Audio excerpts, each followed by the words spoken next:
Pernah tidak kamu merasa belajar sesuatu itu sangat melelahkan? Kamu sudah baca satu bab buku, tapi begitu ditutup, 5 menit kemudian kamu lupa intinya apa.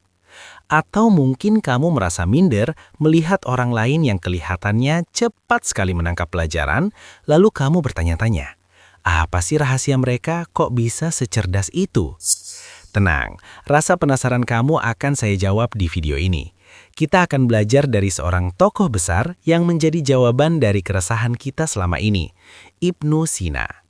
Di usia 16 tahun, ia sudah menjadi dokter yang dipercaya mengobati penguasa di zamannya. Bayangin, saat banyak remaja masih bingung dengan jati diri, beliau sudah mahir di ilmu yang sangat rumit. Ternyata, beliau memiliki metode belajar yang sangat efektif yang bahkan baru dibuktikan oleh sains modern saat ini. Sebelum kita bahas, saya ingin tanya, apa tantangan terbesar kamu saat belajar? Apakah karena materinya sulit, lingkungan berisik, atau rasa malas yang sulit dikendalikan? Silakan tulis jawaban kamu di kolom komentar ya, saya sangat ingin membacanya. Analogi sederhananya begini, jika kamu ingin belajar tentang mesin mobil, jangan langsung menghafal ribuan jenis baut. Itu akan membuat otak kamu kelelahan. Ibnu Sina akan mencari dulu prinsip dasarnya. Bagaimana mesin menciptakan energi kinetik? Bagaimana sistem pembakaran bekerja? Begitu kamu memegang prinsip dasar ini, detail-detail kecil lainnya akan terasa masuk akal dan mudah diingat. Ibnu Sina tidak pernah membanjiri otaknya dengan fakta acak. Ia membangun kerangka berpikir terlebih dahulu. Jadi, setiap informasi baru yang masuk bukan menumpuk, tetapi tertata rapi di tempatnya masing-masing. Tips untuk kamu, sebelum belajar apapun, tanya pada diri sendiri, apa ide paling dasar dari materi ini? Jika kamu memahaminya, kamu sudah memenangkan 50% dari pertempuran belajar tersebut. Rahasia 2. Menjadi pembanding ulung, critical thinking. Rahasia kedua adalah keterbukaan pikiran. Ibnu Sina tidak pernah menelan mentah-mentah satu teori dari satu buku atau satu guru saja. Beliau adalah seorang pembanding ulung. Misalnya saat mempelajari sebuah penyakit, beliau mengumpulkan pendapat dokter dari Yunani, India, hingga Persia. Beliau membandingkan, dokter A bilang begini, dokter B bilang begitu. Tapi hasil observasi saya menunjukkan hal ini. Cara ini memaksa otak kamu untuk aktif menyaring informasi, bukan sekedar menjadi wadah penampung. Di zaman sekarang yang penuh dengan informasi simpang siur, teknik ini sangat penting.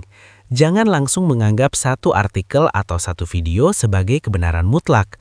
Bandingkan dengan sumber lain, tarik kesimpulan sendiri, dan ilmu itu akan benar-benar menjadi milikmu. Rahasia 3. Teknik simulasi mengajar, the Feynman Technique. Ini adalah teknik yang paling saya sukai. Ibnu Sina terbiasa membayangkan dirinya sedang mengajar. Beliau akan mencoba menjelaskan materi yang baru dipelajari kepada orang lain atau bahkan kepada benda mati menggunakan bahasa yang paling sederhana. Jika dalam proses menjelaskan itu beliau merasa terbata-bata atau bingung, beliau sadar bahwa itu adalah bagian yang belum dikuasainya. Beliau akan kembali membuka buku dan mempelajarinya lagi sampai bisa menjelaskannya dengan lancar tanpa istilah yang rumit. Sains modern menyebut ini sebagai metode belajar paling efektif. Saat kamu menjelaskan, otak kamu terpaksa merangkai ulang informasi mentah menjadi sebuah cerita yang logis. Ini yang membuat ingatan kamu menjadi sangat kuat dan tahan lama. Rahasia 4. Manajemen energi bukan waktu. Deep work and rest. Rahasia terakhir adalah cara Ibnu Sina mengelola energi otaknya. Beliau sangat menghargai kapasitas otak sebagai sebuah instrumen yang butuh istirahat. Saat belajar, beliau melakukan fokus total. Tidak ada gangguan, tidak ada obrolan. Namun setelah sesi fokus itu selesai, beliau akan melakukan istirahat total. Beliau pergi jalan-jalan, mendengarkan musik, atau sekedar berinteraksi dengan alam. Kenapa istirahat total itu penting? Karena saat kamu berhenti berpikir secara sadar, otakmu sedang melakukan konsolidasi di latar belakang. Otak sedang memindahkan data dari memori jangka pendek ke memori jangka panjang. Itulah kenapa ide-ide brilian sering muncul saat kita sedang mandi atau sedang bersantai. Mari kita rangkum 4 rahasia belajar Ibnu Sina. Pahami prinsip dasar sebagai peta belajarmu, Bandingkan berbagai sumber untuk melatih logika berpikir, simulasikan mengajar dengan bahasa yang paling sederhana, berikan jeda istirahat agar otak bisa mengolah informasi. Saya tidak meminta kamu melakukan semuanya sekaligus. Coba ambil satu teknik saja yang menurut kamu paling mudah untuk dilakukan minggu ini. Mungkin kamu bisa mulai dengan menjelaskan satu hal yang kamu pelajari hari ini kepada teman atau keluarga selama 60 detik saja. Jika video ini bermanfaat bagi perkembangan diri kamu, jangan lupa klik tombol subscribe dan aktifkan loncengnya agar kita bisa lebih sering berdiskusi tentang hal-hal berguna seperti ini. Sampai jumpa di video berikutnya. Teruslah belajar, teruslah bertumbuh. Dukung channel ini. Subscribe untuk update konten pengembangan diri dan sains lainnya.